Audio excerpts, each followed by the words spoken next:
ये खातून, मैं पहले तो ये हैरान हूँ कि 3 बच्चों की माँ है, अकेली ड्राइवर है, आप डिफेंस से सीधा रोड लो, घर चली जाओ, कम से कम अपना पेट्रोल चेक कर दो। कौम की जो बच्ची हैं, बेटियां हैं, उनको पूछ के जाना पड़ेगा, बता के जाना पड़ेगा कि किस टाइम से अपोजिशन के बहलावे में ना। जब तक इलाज मुकम्मल नहीं होता वो इलाज करवा कर ही वापस आएंगे।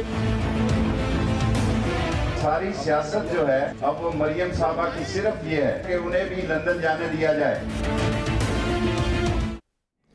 अस्सलामुअलैकुम, पाकिस्तान टुनाइट के साथ मैं हूं सैयद समर अब्बास। लाहौर सियालकोट मोटरवे पर गुजरपुरा के करीब कौम की बेटी के साथ उसके बच्चों के सामने होने वाली ज्यादती पर एक तरफ पूरी कौम सोगवार है, गम और गुस्से में मुब्तला है, तो दूसरी तरफ एक मुतालबा बहुत ज़्यादा शिद्दत के साथ जोर पकड़ रहा है। वो है इस तरह के जराइम के मुर्तकिब अफराद को न सिर्फ फांसी बल्कि सरेआम फांसी का। और आज वफाकी वजीर बराए आबी वसाइल जनाब फैसल वाडा साहब ने मुलाकात की वज़ीर आज़म से, उन्हें आगाह किया जो लाहौर का वाक़या है और जो कराची में भी ननी मरवा का ज़्यादती के बाद कत्ल का वाक़या, उस पर ब्रीफ किया। प्राइम मिनिस्टर ने दोनों वाक़यात का नोटिस लिया है, मुतल्लिका आईजीज़ को इस पर कार्रवाई करने की हिदायत जारी की है, फौरी तौर पर उनसे रिपोर्ट्स भी ली है।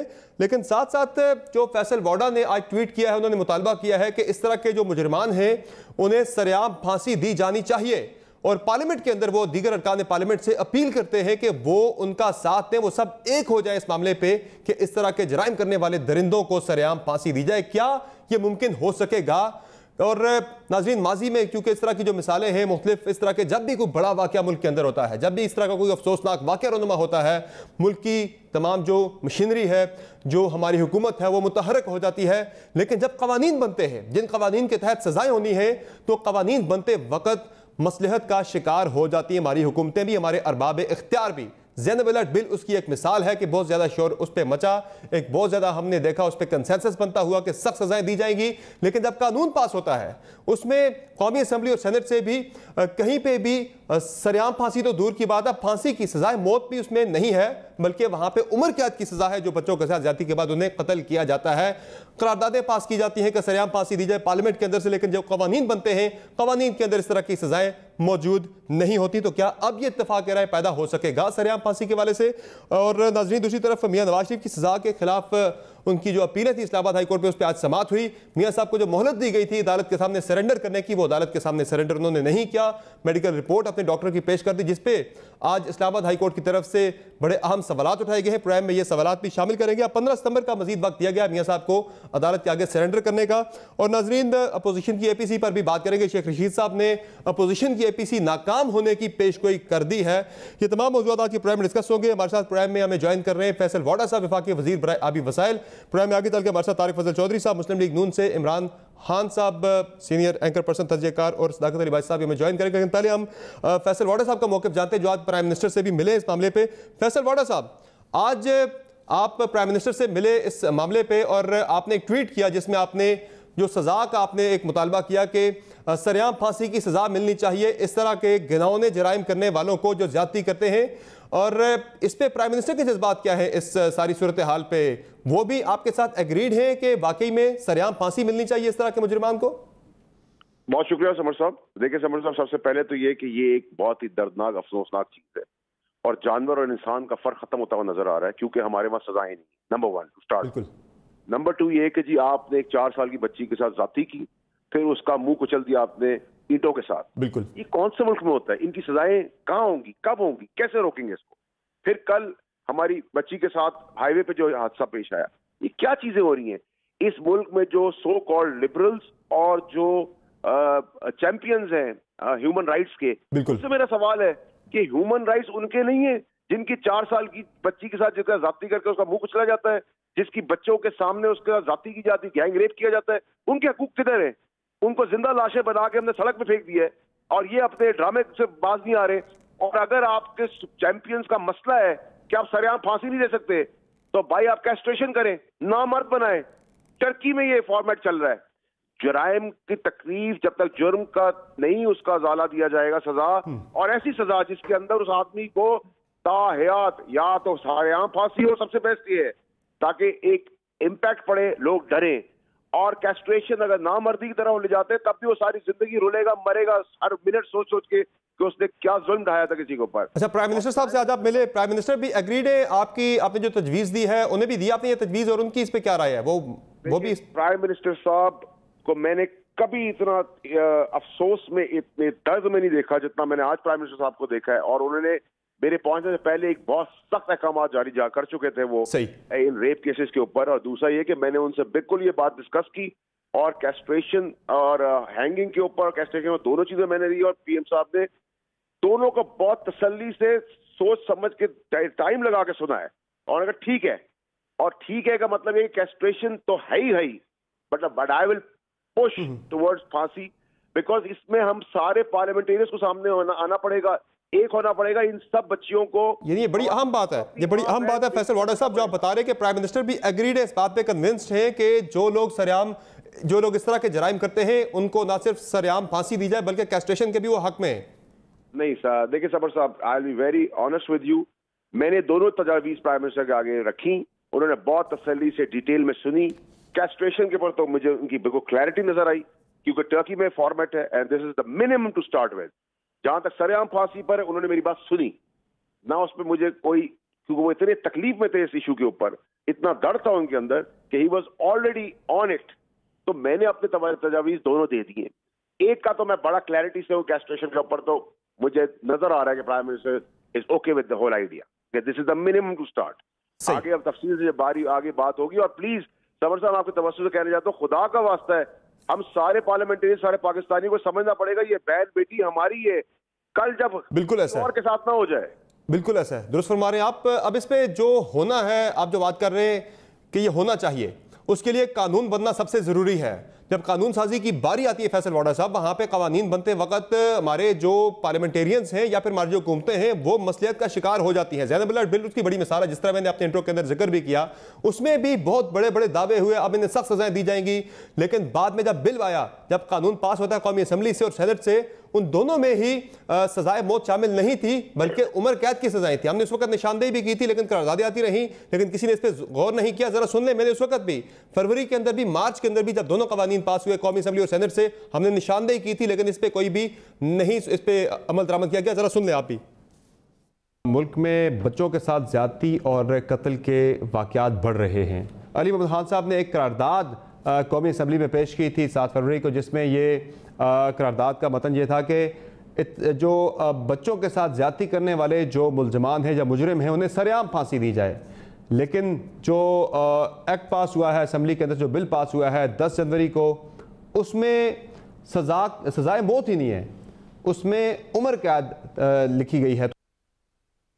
ज़ेनब अलर्ट बिल आज सेनेट से भी पास हो गया है और अब पूरे मुल्क में इसका इतलाक होगा। पार्लिमानी अमूर के वजीर अली मोहम्मद खान साहब ने, आपको याद होगा 2-3 हफ्ते पहले, बल्कि 4 हफ्ते गुजर गए, उन्होंने कौमी असम्बली में करारदाद पेश की थी। वो करारदाद पास भी हो गई थी कि बच्चों के साथ ज्यादती और कत्ल के जो मुलजमान हैं या मुजरिम हैं उन्हें सरेआम फांसी होनी चाहिए, सरेआम फांसी। लेकिन जो बिल आज पास हुआ है इसमें तो फांसी की सजा भी नहीं है, सिर्फ उम्र कैद है।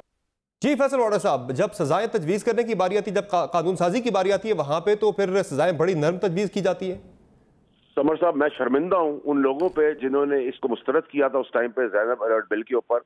मैं आपको गारंटी कर रहा हूं अल्लाह ताला के हुक्म से, मैं इस इशू को डाई डाउन होने नहीं दूंगा। कानून साजी के लिए कानून साजी का ड्राफ्ट बना के मैं लेके जाऊंगा असेंबली में, और मिनिमम कैस्ट्रेशन, नामर्दी तक, नामर्द बनाने तक की सजा तक मैं लेके जाऊंगा इस इशू को। मिनिमम फांसी मेरे पहली पूरी कोशिश होगी, लेकिन मुझे पता है चैंपियंस जो है ना सारे लिबरल्स, ये इस पर भी सियासत करने आ जाएंगे, इनको शर्म आनी चाहिए। फांसी या सरेआम फांसी? डरे उस दिन से जिस दिन खुदा ना खास्ता किसी और के घर में काम हो, इनके घरों में काम हो जाए, अल्लाह ना करे कभी किसी का ऐसा हो, उससे पहले खड़े हो जाएं। इन बच्चे बच्चियों को, माँ बहनों को अपनी माँ बहन बेटियां समझे। ठीक है, ये फांसी या सरेआम फांसी?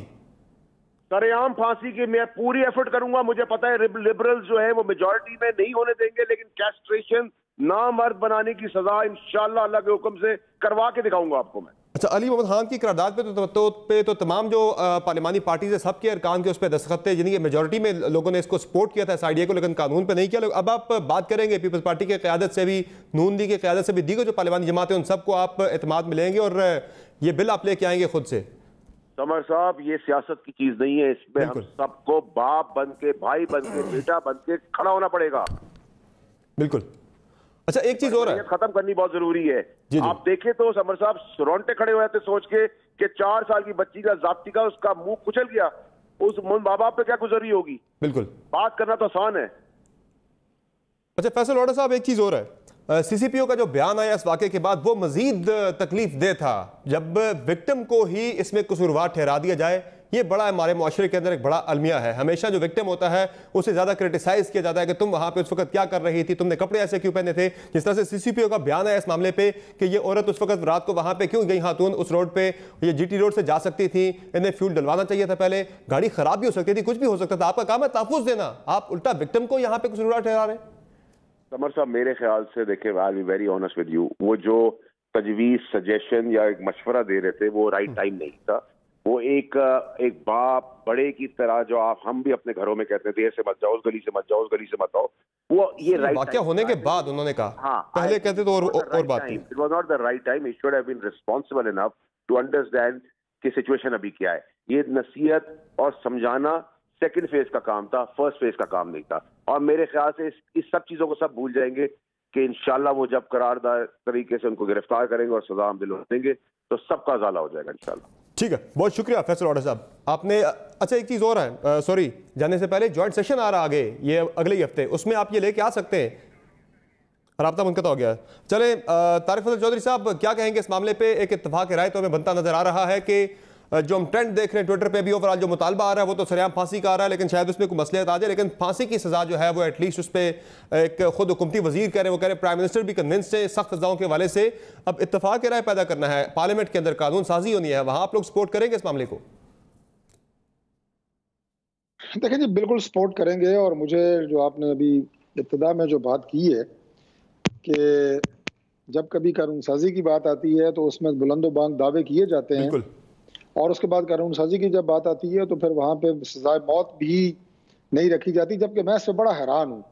मैं हैरान इसलिए हूँ कि जो 302 की दफ़ा है जिसमें आप कोई भी इंसान किसी इंसान की जान लेता है, पाकिस्तान में उसकी सज़ा जो है वो मौत है। अगर उसकी साबित हो जाए और गवाह मौजूद हों और ये साबित हो जाए कि किसी ने किसी की जान ली है तो उसकी सज़ा मौत है। अब इससे बड़ी यानी कंट्राडिक्शन क्या हो सकती है कि अगर वो जान आप किसी कम उम्र इंसान की ले रहे हैं, आप इसको इस तरह कहें, मैं बच्चे को कहता हूं कि कम उम्र इंसान, तो उसकी सजा मौत नहीं है। अगर इंसान की उम्र कम है, उसके साथ ज्यादती भी हुई है, उसकी जान ले लें तो फिर सजाए उम्र कैद है। अगर वो बड़ी उम्र का है, उसकी जान ले लें तो सजाए मौत है। मतलब इस तरह के दोगले मुआशरे में, इस तरह की दोगली फिजा में मैं क्या तवक्को कर सकता हूँ? मैं किसी पार्टी को मुर्ज़ इल्ज़ाम नहीं ठहरा रहा, मैं किसी दौर की बात नहीं कर रहा, मैं ये नहीं कह रहा कि जो आज जो है उन्होंने ये कर रहे हैं या क्या किया है। बाइसे शर्म बात ये है कि हम हमेशा इंतजार करते हैं कि किसी ऐसे वाक़े के होने का, खुदा न खासा कोई ऐसा वाक़या हो, उसके ऊपर शोर गुल मचे, सोशल मीडिया पे मचे, आपके इलेक्ट्रॉनिक प्रिंट मीडिया पे मचे, टॉक शोज उसके ऊपर होंगे, कल कोई और चीज़ हो जाएगी और उसके बाद ये मामला जो है ये दब जाते हैं। यानी और फिर उसके बाद हम बुलंदो बांग दावे किए जाते हैं। क्यों इंतजार किया जाता है कि कोई ऐसा वाकया और उसके बाद हम ये दावे करें? इंसानियत सोज वाकयात इससे पहले कोई एक तो नहीं, कई हुए हैं। क्या उसके ऊपर कोई ऐसी चीज हम करने में कामयाब हुए हैं बहैसियत मुआशरा, बहैसियत एक सिस्टम, कि हम इन वाकयात की मौसर रोकथाम कर सकें? और मैंने जब सबूत की बात की, अभी एक और टीवी चैनल पर भी मैंने ये बात मैं कर चुका हूँ कि आप ये देखें कि सबूत जनाब अदालतों ये हर जगह चीखो पुकार होती है। पुलिस ने पकड़ भी लिया तो अदालतों को सबूत चाहिए। कोयटा में एक एमपीए ने एक ट्रैफिक सिग्नल के ऊपर एक ट्रैफिक सार्जेंट को कुचल दिया। आपने वो वीडियो देखी? बिल्कुल। उस शख्स को बरी कर दिया। को पूछने वाला है, सुप्रीम कोर्ट इस मामले पे नोटिस लिया है, सुप्रीम कोर्ट इस मामले पे नोटिस ले लिया है। उस मामले पे हम यहाँ पे कानून साजी की, यार बात तो करने दें। हम यहाँ पे बात कर रहे हैं कानून साजी की। जो कानून मौजूद है उनका इस भयानक तरीके से मजाक उड़ाया जा रहा है। इस मुआशरे के कानों पे जूं नहीं रही, किसी के कानों पे जूं नहीं रेंग रही। यानी अब किस इंसानों के मुआशरे में रह रहे हैं? जंगल का कानून है यहाँ पे। और मैं आपको बता रहा हूँ कि इसको दौर को छोड़ दें। ये यानी 72-73 साल से ज्यादा अरसा हो गया इस मुल्क को बने हुए। हम इस तरह का कोई वाकया होता है, सबके जज्बात उबल पड़ते हैं, सब जनाब उस पर बातें करते हैं। लेकिन खुदा के लिए हम सबको मिल के, मैं आखिरी बात ये कर रहा हूँ, मिल के, पार्लिमान है, मीडिया है, जुडिशल सिस्टम है, हमारी जुडिशरी है, आला अदलिया है, सबको इस पे एक्शन लेना चाहिए, बैठ के बात करें और ऐसे कवानीन बनाएं कि जिससे उस पे अमल पैरा भी हो सके और ऐसे वाकयात को रोका जा सके। ठीक है। अब जिन वाकयात का फैसल वोडा साहब जिक्र कर रहे हैं, एक नहीं कई वाकयात हैं। बिल्कुल ऐसा है। मासूम बच्चों की जाने जा रही हैं, मासूम है। बच्चों के साथ ज्यादती हो रही है, निहत्ती खवातीन के साथ ज्यादती हो रही है। ऐसा ही है। लेकिन उसके ऊपर जब बात आती है पकड़ के उसके बाद इंसाफ दिलाने की, उसके बाद जनाब मुआशरती बेहिसी है। ये बहुत बड़ी बेदर्दी की बात है। ये बहुत बड़ी बेहिसी है। इमरान रियाज साहब, आप क्या कहेंगे इमरान खान साहब इस मामले पे कि जराइम होते हैं, फौरी तौर पे आप देखते हैं कि पूरी कौम जो है उसके जज्बात नजर आते हैं कि हर कोई कहता है कि सख्त सजाएं हो, लेकिन जब सजाओं की बारी आती है तो सजाएं इस तरह की होती नहीं है। एग्जाम्पलरी सजाएं जिससे लोगों में खौफ पैदा हो, डर पैदा हो कि आइंदा ऐसे जराइम ना करें। डिटरेंस जो एक कॉन्सेप्ट है डिटरेंस का, इसमें आपको क्या लगता है खराबी है कहाँ पे? कवानीन है नहीं, या कवानीन पे इतलाक का मसला है, या फिर ओवरऑल माशरे में एक बिगाड़ है कि जिसे बेहतर करने की जरूरत है? बुनियादी आप इस मसले की जड़ कैसे समझ रहे हैं? देखिए समर, जो गुस्सा अभी आपको नजर आ रहा था ना अपनी स्क्रीन पे, तारक फजल चौधरी साहब बोल रहे थे, बिल्कुल यही पाकिस्तान बोल रहा है। बिल्कुल सजा होती हुई नजर ना आए यार, कम से कम सजा दें तो सही ना आप। बिल्कुल आप कानून का मजाक तो ना उड़ाएं। कानून के रखवाले होकर कानून जो है वो आपने इंश्योर करना है कि जो कानून है उसकी बालादस्ती हो, और आप कानून का मजाक उड़ाएं तो ये चीज तकलीफ देती है। अब वही तकलीफ इस वक्त डॉक्टर तारक फजल चौधरी साहब के अंदर बोल रही है, वही तकलीफ इस वक्त जो है वो पाकिस्तान का हर दर्दमंद शहरी महसूस कर रहा है। बिल्कुल। और वाकई काबिल शर्म बात है, डूब मरने का मुकाम है कि एक आदमी जिसका जुर्म पूरी दुनिया ने देखा, होते हुए देखा, फिर किस ढिठाई के साथ वो अदालतों में आता रहा और कैसे वो आगे सबको चैलेंज करता रहा और बदतमीजी करता रहा, ऐसे अल्फाज बोलता रहा जिसको आप ऑन एयर नहीं कर सकते। वो बाइज्जत बरी हो गया, वो छूट गया, तमाचा हम सबके मुंह के ऊपर। तो इसके ऊपर जो नोटिस लिया अदलिया ने, मेरे ख्याल में इसको एक मिसाल बना के इस केस को दोबारा सुना जाना चाहिए। और जहां तक मामला है लाहौर का, बिल्कुल मैं सिर्फ ये जानना चाहता हूं कि ये जो सीसीपीओ लाहौर लगाया इमरान खान साहब ने, स्पेशली इसका जो है वो शहजाद अकबर साहब ने इसका इंटरव्यू किया था और उसके बाद ये वहां से इस्लामाबाद से तय हुआ था। उस्मान बुज़दार का इसमें कुछ लेना देना नहीं था। यहाँ पे एक अच्छा आईजी काम कर रहा था, तो ये करप्ट ऑफिसर जिसके बारे में बाकायदा आईबी की रिपोर्ट मौजूद है कि ये मॉरली भी और जो है वो उसमें फाइनेंशियली भी ये करप्ट आदमी है। इस बंदे को लाकर यहाँ लाहौर में लगाया गया नून लीग को टाइट करने के, क्योंकि मरियम नवाज जब निकली तो कोई पुलिस ऑफिसर उसके रास्ते में नहीं आया। शहबाज शरीफ को जब गिरफ्तार करना था तो सारी की सारी पुलिस उसकी आला कार बन गई थी।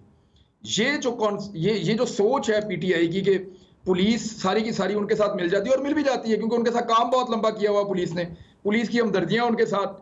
तो उनको एक ऐसा बंदा चाहिए था जो हिटलर बन जाए लाहौर में आके और फेंटा लगाए सबको। अच्छा, वैसे तो ये मिला। वैसे इमरान खान साहब, इस पे वैसे जो एक बेहिसी की मैं बात कर रहा था पहले भी, ओवरऑल जो हमारे माशरे में नजर आती है, आज जब सवाल भी हुआ, जिसकी मैंने पहले बात भी की कि सीसीपीओ साहब से जब सवाल हुआ इस वाक़े पे, तो वो उल्टा खातून को मैं चाहता हूँ जरा सुनने वालों के लिए दोबारा मैं जरा वो बयान उनका सुनवा दूं, उस पर फिर शहजाद अकबर साहब का रद्द भी सुनाऊंगा। मैं जरा सुन लें जी। ये खातून में पहले तो ये हैरान हो कि 3 बच्चों की माँ है, अकेली ड्राइवर है, आप डिफेंस से सीधा रोड लो, घर चली जाओ, कम से कम अपने पेट्रोल चेक कर लो। अच्छा, जब शहजाद अकबर साहब से सवाल होता है इमरान खान साहब, वो इस पे इसको एक सियासी रंग देने की कोशिश करते हैं। जब सवाल हुआ कुछ देर पहले प्रेस कॉन्फ्रेंस थी शहजाद अकबर साहब की सीसीपीओ साहब के साथ, जब सीसीपीओ से सवाल हुआ उनके इस बयान के हवाले से, उस पर शहजाद अकबर ने क्या जवाब दिया, जरा ये सुनिए जी आप। कौम की जो बच्ची हैं, बेटी हैं, उनको पूछ के जाना पड़ेगा, बता के जाना पड़ेगा कि किस टाइम अपोजिशन के बहलावे में ना। जब पूछा जा रहा है, सवाल हो रहा है सीसीपीओ से कि कौम की जो बेटियां हैं, माएँ हैं, वो सफर करने से पहले वो पूछेंगी उनसे कि आपका सिस्टम यहाँ पे इन प्लेस है या नहीं, आपकी सिक्योरिटी है या नहीं है, उनसे पूछेंगे। वो कहते हैं आप अपोजिशन के बहकावे में ना। यार ये क्या, ये क्या रवैश है? मुझे इसमें मौका देना थोड़ा। देखिए बात ये है कि यार ये अब अपोजिशन, मैं अपोजिशन हूँ जनाब आपकी। फिर अगर आपने आज पूरा मुल्क अपोजिशन ख्वातीन के साथ ये करना है ना, तो फिर मैं आपकी अपोजिशन हूँ। और मैं किसी के बहकावे में आने की मेरी क्या जरूरत है? मुझे क्या जरूरत है किसी के बहलावे में आने की? आप देखें सीसीपीओ या तो लिख के लगा दे लाहौर में, या कानून जारी कर दे कि मैं दिन के वक्त का सीसीपीओ हूं, रात का सीसीपीओ नहीं हूं। रात के वक्त जो जाएगा बाहर वो अपनी हिफाजत खुद करेगा। दूसरा, ये रोड अगर गैर महफूज है तो इसका इफ्तिताह क्यों किया? गवर्नर से करवाया। टोल प्लाजा लगा के 40 रुपए का टिकट क्यों लगाया? बिल्कुल 40 रुपए लेते हैं जब आप इस रोड से गुजरते हैं, या आगे मेरी जमीन है मैं यहाँ से रोज जाता हूँ। अब वहां लिख के लगा दे, फिर टोल प्लाजा पे लिख के लगा दे कि भाई आगे हम जिम्मेदार नहीं है किसी किस्म के भी आपकी सिक्योरिटी के, फिर आप टोल टैक्स भी ना ले, वहां लिख के लगा दे बड़ा सा बोर्ड आगे हम, फिर टोल प्लाजे पे बड़ा सा एक बोर्ड भी लिख के आवेजा कर दे वहां पे हम जिम्मेदार नहीं है इससे आगे आपके। सीसीपीओ ने हाथ खड़े कर दिए हैं। ऐसा तो कभी नहीं हुआ यार, हम सारे माओ बहनों वाले हैं। आप उसको सवाल पूछ रहे हो उल्टा, उसके साथ हमदर्दी करने की बजाय या अपनी गलती मानने की बजाय, या तुम कहो मैं रिजाइन कर रहा हूं, मेरे से इतना बड़ा जुर्म हो गया मेरे होते हुए, तुम ये कह रहे हो रात क्यों निकली, पेट्रोल क्यों नहीं लिया, वो वाला रास्ता क्यों नहीं लिया, फॉर गॉड सेक यार, ये जस्टिफिकेशन दी जा रही है। तारिक फजल चौधरी साहब, अब ये सीसीपीओ का जो मामला है उस पर आज शहजाद अकबर साहब ने आपका हवाला भी दिया कि तारिक फजल चौधरी साहब ने तो आज से साल पहले वो बड़े हामी थे कि इन्हें सीसीपीओ लगाना चाहिए उमर शेख साहब को ही। आज उन्होंने क्या बात की, जरा सुन लीजिए आप। मैं तो उमर शेख साहब को नहीं जानता था। एक शो के ऊपर मुझे ये कहा गया कि आपने उनको राजनपुर से तब्दील कर दिया और OSD बना दिया, तो जिस पे जो तारिक फजल चौधरी थे अपोजिशन की एक पार्टी के बड़े रुकन भी हैं नून लीग के और वजीर भी रहे हुए हैं, और उन्होंने ये फरमाया था कि ऐसे आदमी को तो CCPO लाहौर लगना चाहिए। तो इसलिए अगर आपको कोई ऑथेंटिक बंदा चाहिए तो वो डॉक्टर तारिक फजल चौधरी।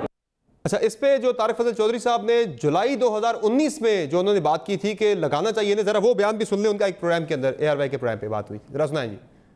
डॉक्टर तारिक फजल चौधरी साहब DG खान रेंज के RPO शेख मोहम्मद उमर साहब, स्मगलिंग के 2 बड़े रैकेट्स इन्होंने अनर्थ किए।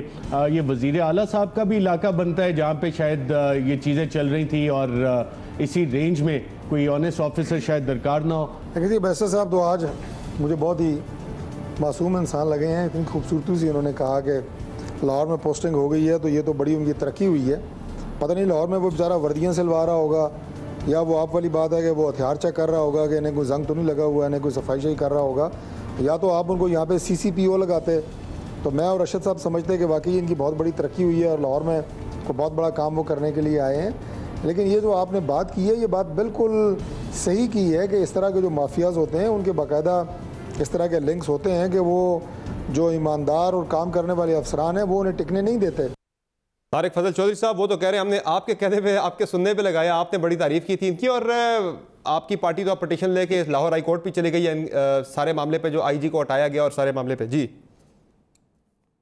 देखें जी, मेरा ख्याल है कि ये जो पहली बात कि इमरान खान साहब ने जो बात की है मैं इसे बिल्कुल एंडोर्स करता हूँ। उसकी वजह ये है कि अगर इस तरह का कोई अफसर मीडिया पे किसी भी अपोजिशन के मेंबर को बिठा के ये कहे कि वज़ीर आला पंजाब के इलाके में उसने माफिया के खिलाफ कार्रवाई की है, तो उसकी क्या आप तारीफ नहीं करेंगे कि ये काम उसने अच्छा किया है?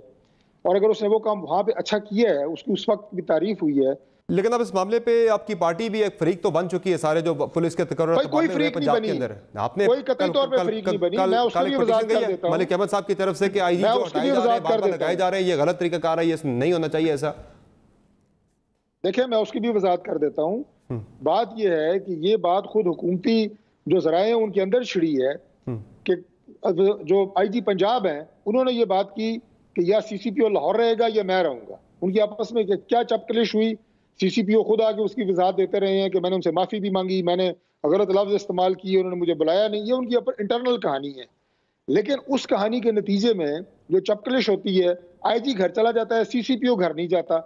अब मुझे अब ये बताएं कि उसमें अगर अपोजिशन या कोई भी ये बंदा कहता है कि इंतजामी अमूर इस तरह नहीं चलाए जाते, उसका इस वाक़े से क्या ताल्लुक है? और इसके बाद जो रिमार्क्स दिए जा रहे हैं उससे इसका क्या ताल्लुक है कि आप किस चीज को किससे लिंक कर रहे हैं?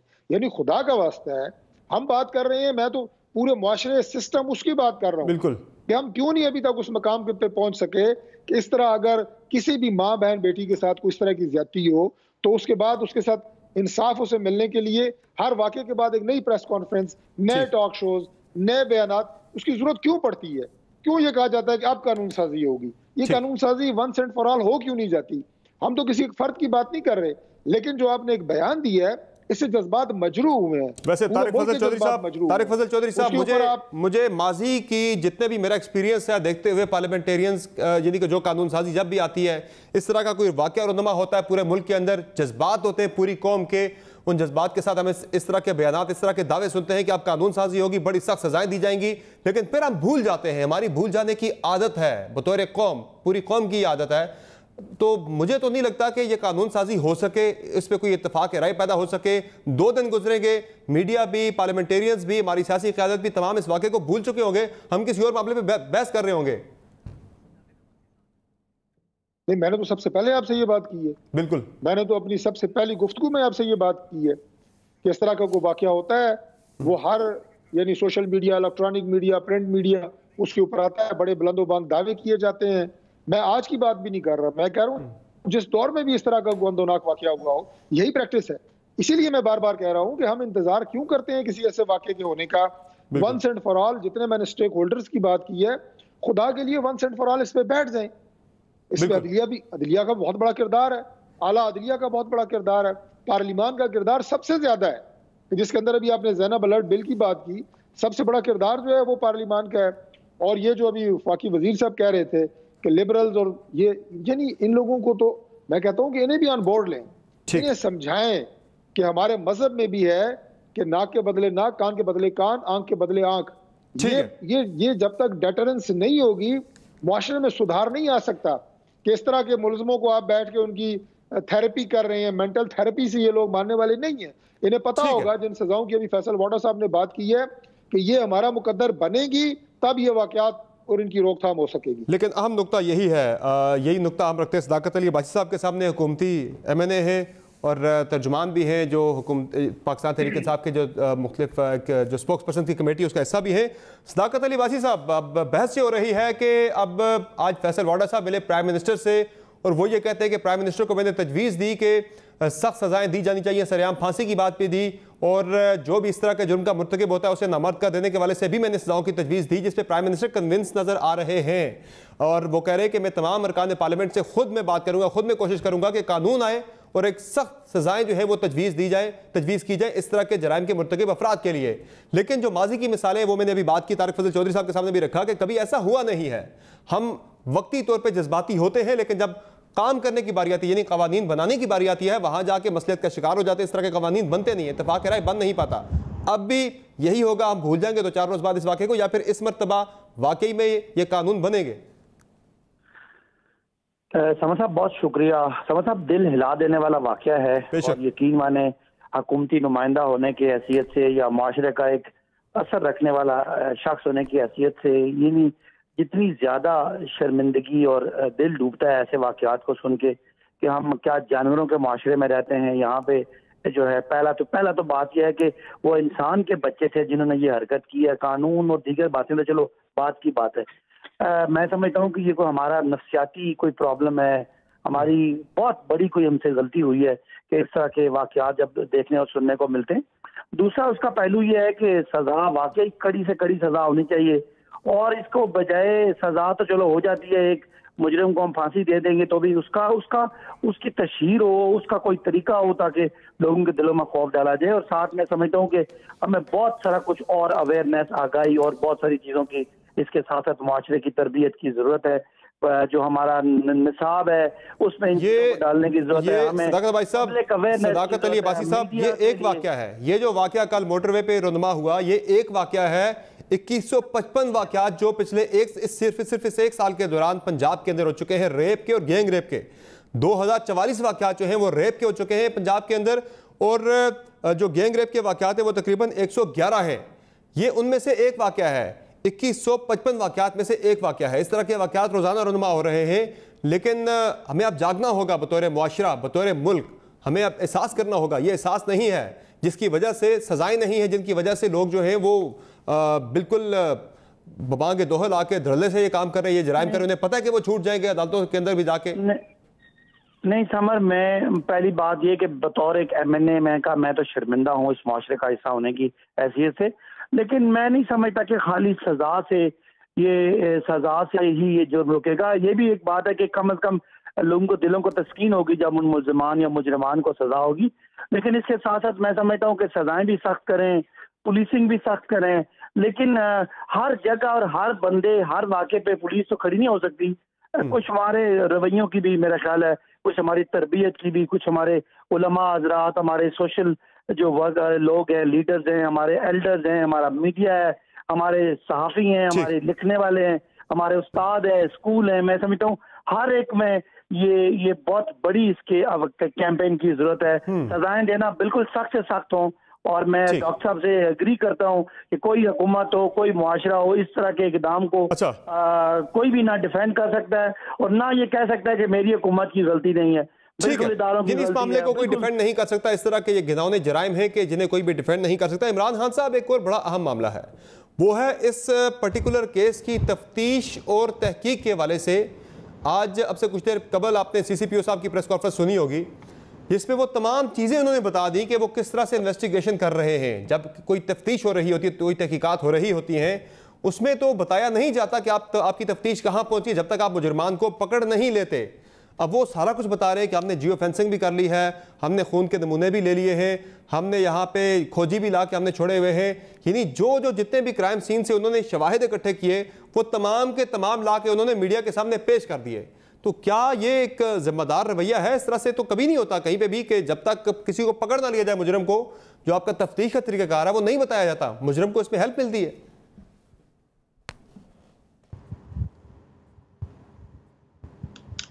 जी इमरान खान साहब।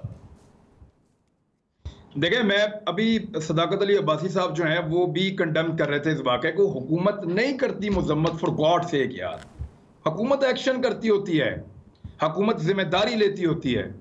हुकूमत कहती है कि हम जिम्मेदार हैं इसके लिए। हमारी हुकूमत थी, हम 2 साल से यहाँ पे इक़्तिदार में हैं, हम एक ऐसे बकवास आदमी को लेकर आए जिसने आके ये सारी बकवास की है। यानी ये वाकया तो बड़ा दिल खराश है। अब तो इमरान खान साहब, ये तो वाकई की बात है ना, अब तो वाकई की बात है। मैंने कहा कि 2155 वाकयात पंजाब के अंदर पिछले 1 साल के दौरान हो चुके हैं, जिनमें 111 वाकयात गैंग रेप के हैं और 244 जो है वो रेप के। बहुत सारे लोग जो हैं वो पुलिस के पास नहीं जाते। बिल्कुल, बहुत सारे लोग पुलिस के पास नहीं जाते। बात की बिल्कुल वाकया हो जाए तो आपको पता क्यों नहीं जाते? आपको पता क्यों नहीं जाते? रवैये की वजह। वो इसलिए नहीं जाते, हाँ, वो इसलिए नहीं जाते कि इस किस्म के पुलिस वाले इस माइंड सेट के साथ वहां बैठे हुए औरतों को जलील करते हैं।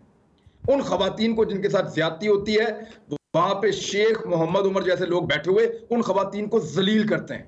इसलिए वो औरतें सोचती हैं कि एक तरफ तो इज्जत गई, दोबारा रोजाना अपनी इज्जत उतरवाने से बेहतर है कि वहां ना जाओ, ये आदमी नहीं है, ये कोई इसने बात नहीं की, ये एक ये इमरान खान साहब, तो इस माइंडसेट को हटाओ। इमरान खान साहब, यानी ये सिर्फ कानून साजी से मसला हल नहीं होगा, हमें ओवरऑल माइंडसेट बदलना है। ये सिर्फ कानून साजी इस मसले का हल नहीं है। कम से कम इसको तो अकाउंटेबल करें ना। जिस बंदे ने गंदी हरकत आज की है, जिस बंदे ने आज गंदी हरकत की है, पूरी पीटीआई उसकी मजम्मत कर रही है। भाई तुम गवर्नमेंट में हो, मजम्मत ना करो, उसको लात मार के निकालो, उसको कहो बेशरम आदमी, इसकी गुंजाइश नहीं है पाकिस्तान में, वो हमारी बहन बेटी है। सही है, चले ठीक है। मुझे यहाँ पे एक ब्रेक लेते हैं नाज़रीन, प्रोग्राम में एक ब्रेक लेते हैं, लेकिन अहम मामला यही है कि हमें माइंडसेट भी तब्दील करना है, कवानीन भी सख्त से सख्त करने हैं और उन कवानीन पर अमल दरामद जो है उसे भी हर सूरत में यकीनी बनाना होगा, तब जाके किसी हद तक हम इन केसेस का, इस तरह के जराइम का तदारक कर सकते हैं। प्रोग्राम में ब्रेक लेंगे, ब्रेक से वापस आएंगे तो बात करेंगे मियां नवाज शरीफ के केस से मुताल्लिक। हमारे साथ रहेगा।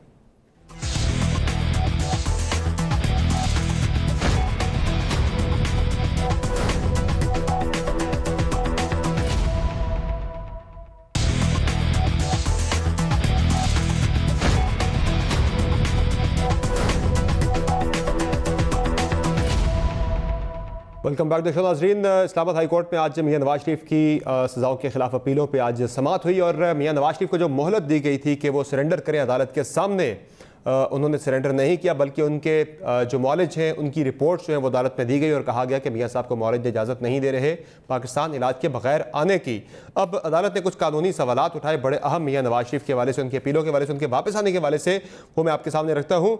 इस अल-अज़ीज़िया रेफरेंस में आज जो समाअत थी उसमें आज जस्टिस आमिर फारूक ने यह सवाल उठाया कि एक और अदालत से इश्तिहारी करार दिए जाने के बाद ज़ेर समाअत दरख्वास्त पर क्या असर पड़ेगा।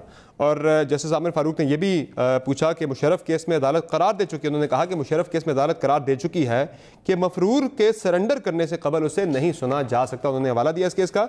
फिर जिस डॉक्टर का मेडिकल सर्टिफिकेट जमा कराया गया वो ख़ुद अमरीका में है। जस्टिस मोहसिन अख्तर क्यानी ने यह बात की और फिर उन्होंने ये भी सवाल उठाया। उन्होंने कहा कि गुज़िश्ता 7-8 माह में नवाज शरीफ अस्पताल में दाखिल ही नहीं हुए। और जस्टिस मोहसिन अख्तर क्यानी साहब ने यह भी कहा कि नवाज शरीफ को मौका दिया था कि वो सरेंडर करें, अभी तक हाज़िरी से इस्तिस्ना भी नहीं दिया गया। और साथ ही साथ उन्होंने ये भी पूछा, नैब प्रोसिक्यूटर जनरल अदालत को बताएं कि कानून से बताएं कि केस को सुन सकते हैं या नहीं। और जस्टिस आमिर फारूक ने इस पर पूछा ख्वाजा हारिस को, उन्होंने कहा कि मौका देते हैं कि वो अपना कानूनी स्टैंड जाहिर करें, लेकिन वारंट का आर्डर करना होता तो कर देते, नहीं कर रहे, 15 सितंबर तक का वक्त देते हैं। ये आज उन्होंने बात की इस मामले पे। और इस पे एक और बड़ा इंपॉर्टेंट मामला जिस परवेज़ मुशर्रफ के केस का हवाला दिया गया कि जब तक वो पाकिस्तान आते नहीं हैं तब तक उनकी अपील को नहीं सुना जा सकता। इसमें नाजरीन जस्टिस आसिफ सईद खोसा साहब, जो कि जस्टिस रिटायर्ड चीफ जस्टिस थे सुप्रीम कोर्ट ऑफ पाकिस्तान के, उन्होंने जो फैसला दिया था परवेज़ मुशर्रफ के हवाले से, उसमें उन्होंने ये लिखा था कि since general Musharraf is an absconder, he has lost the right to audience and has lost the right to have an advocate appointed to defend him unless and until the accused surrenders himself before the court। यानी जब तक वो आते नहीं तब तक नहीं सुनी जा सकती। तारिक फजल चौधरी साहब, अब तो ये मामला अदालत ने सीधे सीधे डाल दिया मियां साहब पे कि वो आएंगे तो आके उनकी अपील जो है वो सुनी जा सकती है, वो नहीं आएंगे तो नहीं सुना जा सकता। एक और केस में वो इश्तिहारी हो चुके हैं, यहाँ ने शायद मफरूद डिक्लेयर कर दिया जाए 15 को। समर साहब, इसमें रोज़ी बात होती है। सच्ची बात तो ये है कि आज दिल इतना बोझल है कि मेरा कुछ ऐसी बात करने को दिल नहीं कर रहा, लेकिन आपने चूंकि बात की है मैं इसका जवाब ज़रूर दूंगा। लेकिन उससे पहले मैं एक जुमला ज़रूर कहूँगा कि आपने जज्बात देखे हैं, आपने अपोजिशन के जज्बात देखे हैं, आपने एंकर पर्सन है इमरान साहब, उनके जज्बात देखे हैं जो कि ज़ाहिर है मीडिया की नुमाइंदगी कर रहे थे, आपने हुकूमती जज्बात देखे हैं, बाकी वज़ीर भी इस प्रोग्राम में आपने लिए।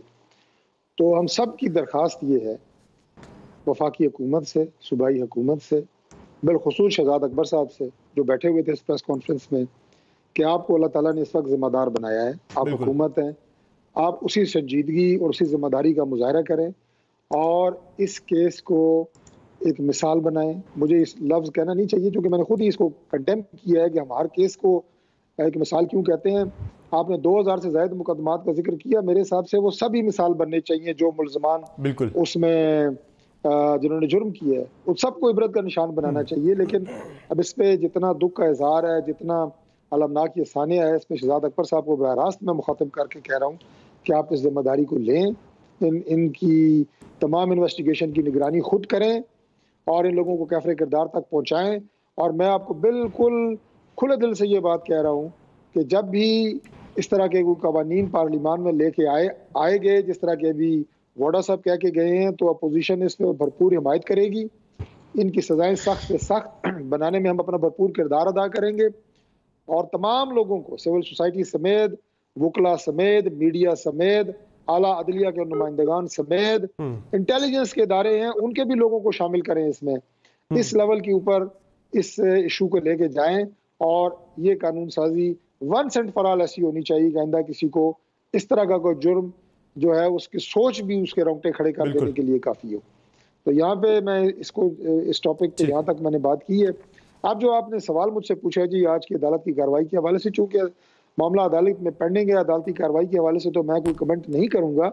लेकिन अदालत तो पूछ रही है कि मियां साहब 7 माह से किसी अस्पताल में नहीं गए, उनका जो मॉलेज भी उनकी रिपोर्ट भेज रहा है, वो अमेरिका से बैठ के रिपोर्ट्स भेज रहा है। ये सवाल तो बड़े पर्टिनेंट है जो अदालत ने आज पूछे। वो ये भी कह रहे हैं परवेज़ मुशर्रफ के केस का हवाला देके कि वो जब तक आएंगे नहीं अपील को सुन नहीं सकते। अदालत में पूछे गए हैं, हमारे वकला वहाँ पे सिर्फ बयान नहीं देंगे बल्कि दस्तावेजी सबूत, डॉक्यूमेंट्री एविडेंस देंगे कि मियां नवाज शरीफ साहब के कौन कौन से वहाँ पे इलाज और टेस्ट हो चुके हैं, किस वजह से उनके फर्दर जो टेस्ट थे या प्रोसीजर्स थे वो पेंडिंग हुए हैं, कोविड-19 का उसमें और लॉकडाउन का कितना उसमें डिले में कितना किरदार रहा है, ये सारे हम तहरीरी तौर पे जवाब जो है चीजें तो आ चुकी हैं पहले भी। डॉक्टर लॉरेंस का एक और लेटर आ जाएगा इसमें जी, नया क्या आएगा इसमें? डॉक्टर लॉरेंस का एक और लेटर इसमें आ जाना है। डॉक्टर लॉरेंस को आप इस तरह बात कर रहे हैं जैसे डॉक्टर लॉरेंस मियां नवाज शरीफ साहब का जी बल्कि उनका कोई पीए है कि वो लेटर लिख देगा, ऐसी बात नहीं है। जिम्मेदार डॉक्टर्स हैं और वो हकाइक के मुनाफी ना कभी लेटर लिखते हैं ना कभी कोई इस तरह का सर्टिफिकेट जारी करते हैं। बाकी ये मुझे थोड़ा सा ये लफ्ज़ पता नहीं अब ये पाकिस्तान के कानून में है या अदालती निज़ाम में है, सरेंडर जो आपने लफ्ज़ इस्तेमाल किया, ये मुझे इस लफ्ज़ की बाय द वे जो मैं कानून नहीं जानता, पता नहीं ये कहाँ लिखा हुआ, इस पे आप तहकीक करके बताएं देखने वालों को भी। खुद को अदालत के रहमो करम पे छोड़ना, खुद को अदालत के रहमो करम पे छोड़ना, अदालत के सामने पेश कर देना खुद को। मतलब वो अदालत इसके लिए सरेंडर का लफ्ज़ यूज़ हो रहा है, वो बनता है लेकिन सरेंडर का लफ्ज होता है, ये तो ऐसे होता है जैसे दूसरी फौज के सामने हथियार डाल रही हो। हम तो सरेंडर का लफ्ज अंग्रेजी में इस कॉन्टेक्स्ट में पढ़ते भी रहे हैं, सुनते भी रहे हैं। तो ये अदालती निज़ाम में या शायद ये ठीक है कोई वो कन्विक्टेड है ना, वो कन्विक्टेड है, सजा याफ्ता है, इसलिए अब उन्हें जी वो कन्विक्टेड है, सजा याफ्ता है, अब उन्हें मफरूर करार दे दिया गया है। एक अदालत ने इख्तियारी करार दे चुकी है, सजा उनकी जो है वो अब उनकी जो जहाँ जिस अदालत उन्होंने मफरूर करार दिया है उसमें वो बिल्कुल कन्विक्टेड नहीं है। अभी उनके ऊपर मुकम्मल फर्द जुर्म भी आयद नहीं। यहाँ अपील है, यहाँ अपील है सर, यहाँ अपील है, यहाँ अपील है, यहाँ कन्विक्टेड है, दिए जा चुके हैं, यहाँ कन्विक्टेड है। जहाँ वो कह रहे हैं अगली समात पे ना आए तो शायद मफरूर करार दे दें। उनकी सजा सस्पेंड है, कन्विक्टेड अभी आप उनको यार समर साहब सस्पेंड नहीं है सर, वो 8 हफ्ते की जमानत थी, वो पंजाब हुकूमत ने 27 फरवरी को खत्म कर दी थी। नवाज साहब के केस में कितनी आपकी पंजाब हुकूमत ने 27 फरवरी को खत्म कर दी थी। मैं तो फैक्ट्स रख रहा हूँ आपके सामने, नहीं है सर मैं आपके सामने फैक्ट्स रख रहा हूँ। मेरे भाई किसी और को भी बोलने का मौका दिया करें, आपको सोलो प्रोग्राम कर लिया करें। सर सोलो नहीं है, उनकी सजा सस्पेंड हो चुकी है, सस्पेंड हो चुकी है। जो सस्पेंडेड थी वो 27 फरवरी को खत्म कर दी थी जी, उनकी जो जमानत थी वो खत्म कर दी थी। बात कर रहे हैं ना और भाई किसी को बात तो करने देना। आज आप बहुत ही हाई स्पीड में, मैं ये अर्ज कर रहा हूँ कि जिस एहतसाब अदालत ने उन्हें करार दिया है, मफरूर करार दिया है, वहाँ पे तो अभी उन पे फर्द जुर्म भी नहीं आयद हुई, उससे पहले मफरूर करार दे दिया गया है उन्हें। ये केसेस का सामना किया जा रहा है और हमारी जो लीगल टीम्स हैं वो उनका सामना कर रही हैं। इसलिए मैंने कहा कि अदालती कार्रवाई इसीलिए तो अदालत बुला रही है ना, तो लिहाजा साहब इसीलिए तो अदालत ने बुला रही है कि उनकी सजा की सस्पेंशन का स्टेटस खत्म हो चुका है। उनकी टीम पेश भी हो रही है। ये बातें जहां तक इनका जवाब टॉक शोज में दिया जा सकता है वो भी दे रहे हैं, लेकिन अमली बात जो है वो सबूतों के साथ अदालतों में ही की जा रही है। बहरहाल सजा उनकी जो है वो सस्पेंशन थी, उसका स्टेटस खत्म हो चुका है। पंजाब हुकूमत ने जब उनकी जमानत खत्म की थी अदालत के हिसाब में वो इस वक्त लीगली मफरूर है, लेकिन अदालत ने मफरूर डिक्लेयर अभी शायद अगली समात पे कर दे, वो उन्हें मौका दे रही है। इमरान रियाज खान साहब आप जरा समझा दें, ये जो डॉक्टर लॉरेंस की बात करें, तारिक फजल चौधरी साहब कह रहे हैं कि आप तो समझ रहे हैं जैसे वो बिल्कुल उनके पीए हैं, इस तरह से आप उन्हें ट्रीट कर रहे हैं। इस वक्त गवर्नमेंट या फिर जो प्रोसिक्यूटर्स हैं नैब के वो तो इसी तरह से ही ट्रीट कर रहे हैं, उनकी रिपोर्ट जो आ रही है वहां से। डॉक्टर लॉरेंस जो है वो एक इंडियन डॉक्टर है, ये गोरा नहीं है, एक तो ये बात आप ध्यान में रखें। बिल्कुल ये इंडियन नजात डॉक्टर है, भारतीय नजात डॉक्टर, ये गोरा नहीं है बिल्कुल। और दूसरी बात यह है कि डॉक्टर लॉरेंस उस बीमारी का डॉक्टर ही नहीं है जो बीमारी मियाँ साहब पाकिस्तान से बताकर लंदन में गए थे। मियाँ साहब बताकर गए थे कि उनको ब्लड के अंदर एक बड़ा सीरियस प्रॉब्लम आ गया है, जो हेमोग्लोबिन हेमाटोलॉजिस्ट जो है वो उसको देख सकता है। बिल्कुल। लंदन में कुछ हेमाटोलॉजिस्ट इस प्रिपरेशन के साथ बैठे हुए थे कि एक बड़ा सीनियर और एक बड़ा सीरियस केस आ रहा है तो हम उनको देखेंगे, लेकिन वो मुंह देखते रह गए और मियाँ साहब चले गए कार्डियोथोरेसिक सर्जन के पास। ये इवन फिजिशियन भी नहीं है डॉक्टर लॉरेंस जो हैं। और डॉक्टर डेविड लॉरेंस जो है ये मरियम नवाज साहिबा की जो वालदा हैं कुलसूम नवाज साहिबा, उनके भी डॉक्टर थे। मियाँ नवाज शरीफ साहब के भी जो हार्ट के मामलात हैं उनके ये डॉक्टर हैं। अब मैंने एक गुजारिश की है PMLN से कि मियाँ साहब जब गए यहाँ से 20 नवंबर को, तो नवंबर के इख्तिताम तक उन्होंने उन 10 दिनों में 2 मरतबा अपना टेस्ट करवाया था जिसको ब्लड टेस्ट कहते हैं। बिल्कुल। उसमें मियाँ साहब के जो प्लेटलेट्स हैं वो बहुत बहुत नॉर्मल थे, यानी एक में 2,38,000 हैं और एक में 2,26,000 हैं। वो दोनों रिपोर्टें मियाँ साहब और उनके मुआलिजीन ने छुपा ली हैं और उनको हार्ले स्ट्रीट क्लिनिक में LOC के अंदर उन्होंने क्लासीफाई करवा दिया है कि कोई और उन रिपोर्टों को अब खोल नहीं सकता, और अगर कोई डॉक्टर भी खोलेगा तो वो नोटिफाई हो जाएगा। तो वो जो रिपोर्टें शेयर करने वाली हैं वो अभी तक शेयर नहीं की गई। जो हर 2 घंटे बाद प्लेटलेट्स की रिपोर्ट आती थी वो प्लेटलेट्स मियाँ साहब के इंतहाई नॉर्मल थे सिर्फ लंदन पहुंचने के फौरन बाद, तो वो रिपोर्टें हमारे साथ शेयर नहीं की गई। और जो रिपोर्ट डेविड लॉरेंस ने लिख के भेजी है, मैंने कई डॉक्टर से मशवरा किया, तारिक भाई भी डॉक्टर हैं वो भी आपको बता सकते हैं। कोई भी आदमी जब 70 साल की उम्र को पहुंचता है और उसको दिल की बीमारी हो या शुगर की बीमारी हो, तो जो डॉक्टर डेविड लॉरेंस ने लिखा है वो हर उस आदमी के लिए बिल्कुल 100% एग्जैक्टली वो उसके ऊपर अप्लाई हो सकता है।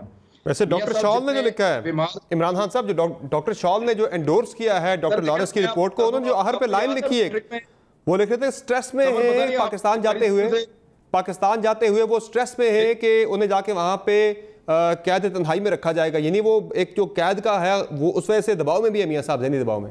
प्रेशर तो है ना, वो तो होता है, लेकिन मैं आपकी बात आपको याद है समर साहब, शायद आप सरकारी स्कूल में अगर पढ़े हैं तो वहां पे ना हमें जो नालायक तालिब इल्म होते थे ना मेरे जैसे, उनको वो एक फार्मूला समरी दे देते थे कि ये समरी है, कोई भी सवाल आवे लिख के आ जाए।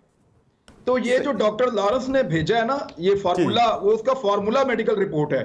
ठीक है, कोई भी मरीज हो ना इससे मिलता जुलता, आप 70 तारिक फजल चौधरी साहब आप क्विकली रिस्पॉन्ड करना चाह रहे हैं, करते हैं जरा, फिर मैंने आगे बढ़ना जरा। जी चौधरी साहब। जी, 2-3 चीज़ें हैं। इमरान साहब ने जो सबसे पहले जो बात की, उन्होंने ये कहा कि मियां नवाज शरीफ साहब जो बीमारी बता के गए हैं, तो सबसे पहले तो मैं ये अर्ज़ कर दूं कि मियां नवाज शरीफ साहब बीमारी बता के नहीं गए, बल्कि इस बीमारी की तशखीस डॉक्टर्स की उस टीम ने की थी जो बुज़दार साहब की हुकूमत ने, और जो इमरान खान साहब का जो अस्पताल है शौकत खानम, उनके जो हेड हैं, उन्होंने वो सारे टेस्ट भी लिए थे, मियां साहब को देखा भी था, उनका सारा मुआयना किया था और उनकी कस्टडी में उनका सारा टेस्ट हुए थे और वहाँ पे तशखीस हुई थी। मियां साहब खुद बता के नहीं गए कि मुझे फराम मर्ज लाहक है और मैं पाकिस्तान से जाना चाहता हूँ, और उस बोर्ड ने ये रिकमेंड किया था कि मियां साहब का इलाज पाकिस्तान से बाहर होना चाहिए, जो मौजूदा हुकूमत ने तश्कील दिया था, जो पाकिस्तान तहरीक इंसाफ की है। ठीक है। दूसरी बात यह है जी कि जो डॉक्टर्स की जो बात की जा रही है, मियां नवाज शरीफ साहब को कोई एक बीमारी नहीं है जिसकी वजह से पाकिस्तान से बाहर गए थे। मल्टीपल एलिमेंट्स हैं, डबल उनकी सर्जरी हार्ट की हो चुकी है, इसलिए मल्टीपल डॉक्टर्स उनको देख रहे हैं। टाइम कम लगे, मेरा सागर भाई साहब जवाब भी इस पे ले लूं। सागर भाई साहब, आज भी नैब के डिप्टी प्रोसिक्यूटर ने अदालत में ये कहा है कि फौरी तौर पे अहकामात अदालत करे, वजीर दाखिला को भी और वजीर खारजा को भी, कि मियां साहब को वापस लाया जाए। ये काम तो असल आपका, अदालत ने तो अपना काम कर दिया है, जो मेजर उनका काम था। समर साहब, डॉक्टर तारिक साहब बड़ी अच्छी बातें कर रहे थे, बड़ी अखलाकियात की, और बड़ा मतलब अच्छा लगा था जब वो पिछले टॉपिक पे बात कर रहे थे, लेकिन जो ही वो इस टॉपिक पे आए तो वो सारी उनकी लॉजिक, सारी उनकी चीजें एकदम से बिखर गई। यही हालत होता है अच्छे नजरियाती कारकुनों का, जब उनकी लीडरशिप की क्रेडिबिलिटी ना हो, आप वो बेचारे क्या बात करें। वो यहाँ पे मुझे याद है असेंबली में अपना ख्वाजा आसिफ साहब कहते थे कि अल्लाह की कसम है आप मियां साहब को जाने दें, ये फौरी वापस आ जाएंगे। अब वो नहीं आना चाहते। अब मतलब मैं तो मुनासिब नहीं लगता कि उनको मैं इश्तिहारी मुजरिम कहूँ और मतलब बड़े भारी पहन गए। अभी वो आ जाए जी, आ जाए। अभी जो आप बात कर रहे थे भाई साहब, समर डॉक्टर साहब जो बात कर रहे थे, बचाओ नहीं तो फारग हो जाओगे जितना भी नहीं तुसी। अच्छा, हाई कोर्ट जो है मियां साहब बदस्तूर मुजरिम है, ठीक है, उनकी बहुत शुक्रिया, मुअत्तल हुई है, बहुत शुक्रिया आप तीनों मेहमानों का, आपने प्रोग्राम में ज्वाइन किया। हुकूमत के लिए बड़ा इम्तिहान होगा, अदालत अगर उन्हें मफरूर भी करार देती है मियां साहब को वापस लाना। आज की शो में इतना इजाजत दीजिए, अल्लाह हाफ़िज़।